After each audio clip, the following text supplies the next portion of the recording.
दोस्तों, हम आपका स्वागत करते हैं आज रात की प्रार्थना में। और आज मैं आपसे बात करना चाहता हूं कि परमेश्वर प्रभु यीशु मसीह आपको धन कमाने की सामर्थ्य देगा। धन कमाने की सामर्थ्य प्रभु की ओर से आपको मिलेगी। आप जानते हैं आज सभी लोग अपने जीवन में धन को कमाना चाहते हैं। हम सभी लोग कमाना चाहते हैं क्योंकि धन से हमारी बहुत सी जरूरतें पूरी होती हैं। धन एक तरीके से हमारे जीवन का एक हिस्सा बन चुका है। उसके बिना हमारे बहुत सारे काम रुक जाएंगे, हो ही नहीं पाएंगे। तो आज मैं आपको उत्साहित करूंगा कि परमेश्वर प्रभु यीशु मसीह जिस पर आप भरोसा कर रहे हैं वो आपको धन कमाने की सामर्थ्य को देगा। आप धन कमाना चाहते हैं लेकिन उसकी सामर्थ्य प्रभु आपको देगा। सामर्थ्य का मतलब प्रभु आपको ज्ञान बुद्धि देगा, प्रभु आपको नए आइडियाज देगा, प्रभु आपको नई अपॉर्चुनिटी देगा, नए मार्ग को आपके लिए खोलेगा, आइडिया देगा कि ये काम कर, उन्नति देगा। वो सामर्थ्य को आपके शारीरिक रूप से उस ताकत को भी देगा, काम करने की उस ताकत को भी देगा, बुद्धि को देगा, नए विचारों को आपके मन में डालेगा। ऐसा नहीं है कि प्रभु आपके ऊपर पैसों की बरसात कर देगा, नहीं, बल्कि वो आपको आइडिया देगा, वो आपको मार्ग दिखाएगा।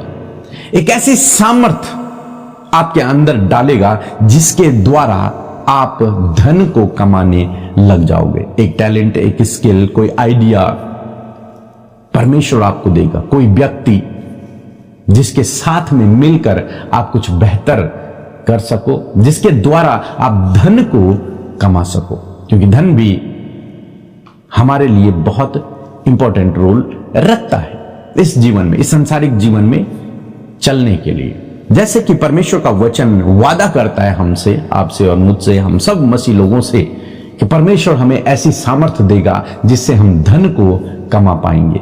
लिखा है व्यवस्था विवरण की किताब उसका 8 अध्याय 18 पद यदि आप पढ़ेंगे तो यहां पर लिखा है, परंतु तू अपने परमेश्वर यहोवा को स्मरण रखना। तेरा काम है अपने परमेश्वर यहोवा को स्मरण रखना, उसे याद रखना, उसके कामों को याद रखना, उसके पीछे चलना, उसकी आज्ञाओं पर चलना, प्रार्थना करना, उसके वचन के अनुसार अपने जीवन को व्यतीत करना। ये तेरा काम है। और परमेश्वर का वचन कहता है, क्योंकि वही है जो तुझे संपत्ति प्राप्त करने की सामर्थ्य देता है। वही है, परमेश्वर ही है जो तुझे संपत्ति प्राप्त करने की सामर्थ्य देता है। मीन्स धन कमाने की सामर्थ्य, संपत्ति को कमाने की सामर्थ्य परमेश्वर आपको देगा। कब? जब आप उसको स्मरण रखेंगे, जब आप उससे प्रार्थना करेंगे या फिर उसके अनुसार अपने जीवन को व्यतीत करेंगे।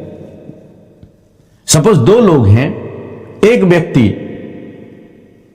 प्रार्थना करता है, परमेश्वर के वचनों पर चलता है, और दूसरा परमेश्वर को नहीं जानता, उस पर विश्वास नहीं करता है। तो वचन कह रहा है कि जो प्रभु पर विश्वास करता है, परमेश्वर उसे संपत्ति प्राप्त करने की, यानी कि धन अर्जित करने की, धन कमाने की, आगे बढ़ाने की सामर्थ्य को देता है। उसे वो ज्ञान, बुद्धि, समझ, आइडियाज, विचार, लोग सब देता है, उसको नई अपॉर्चुनिटीज देता है। और मेरा विश्वास है कि इस वचन के अनुसार परमेश्वर आपके जीवन में आज कार्य करे। आज से ही प्रभु आपको ऐसी बुद्धि दे, ऐसे आइडियाज दे, ऐसे विचार आपके मन में डाले, ऐसे लोगों से प्रभु आपको मिलाए, ताकि आप अपने जीवन में धन को कमा सको, अपने जीवन को यापन करने के लिए धन को अर्जित कर सको, धन को कमा सको, ताकि आपके जीवन में कोई भी काम रुके नहीं, ताकि आप कर्ज में न रहो, ताकि आप आगे बढ़ते चले जाओ। परमेश्वर चाहते हैं कि उसके बच्चे सफल हों, आगे बढ़े।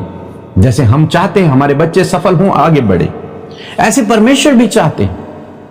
इसलिए उन्होंने हमसे वादे किए हैं, हमें वो रास्ते बताए हैं जिस पर चलकर हम धन को कमा सकते हैं, सफल हो सकते हैं, आगे बढ़ सकते हैं, सक्सेस हो सकते हैं।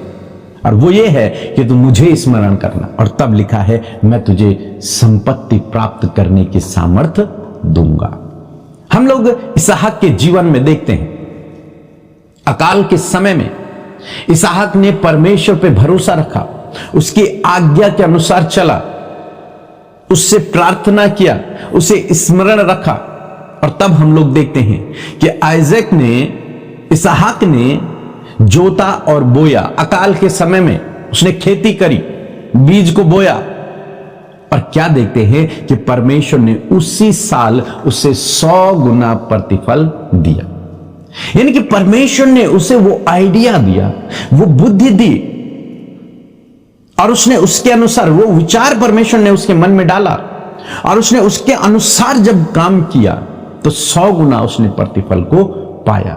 वहीं दूसरी ओर जो बाकी लोग हैं वो अकाल के समाप्त होने का इंतजार कर रहे हैं, इधर उधर भाग रहे हैं, कोई खेती नहीं कर रहा।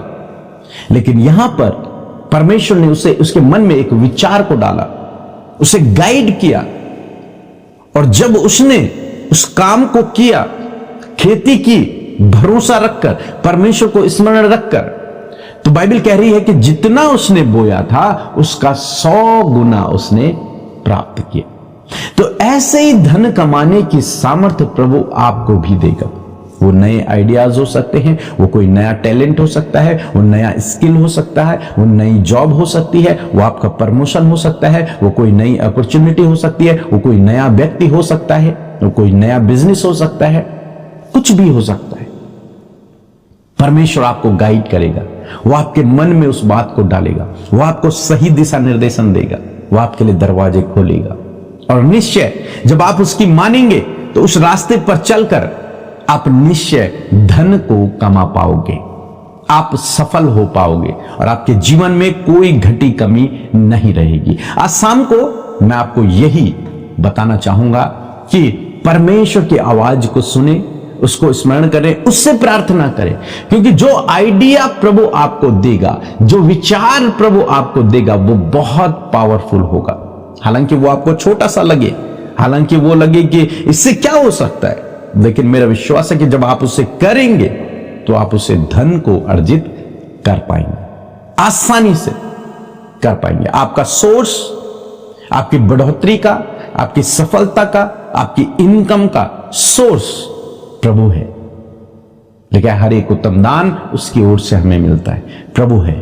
और मेरा विश्वास है कि जब आपने इस वचन को सुना है, इस वचन को ग्रहण किया है, तो परमेश्वर ऐसी ही सामर्थ्य आपको देगा, शारीरिक रूप से भी, आत्मिक रूप से भी, बुद्धि भी, विचार भी, लोग भी प्रभु आपको देगा, ताकि आप संपत्ति को, धन को प्राप्त कर सको। सो प्रभु आपको इस वचन के द्वारा बहुतायत से आशीष दे।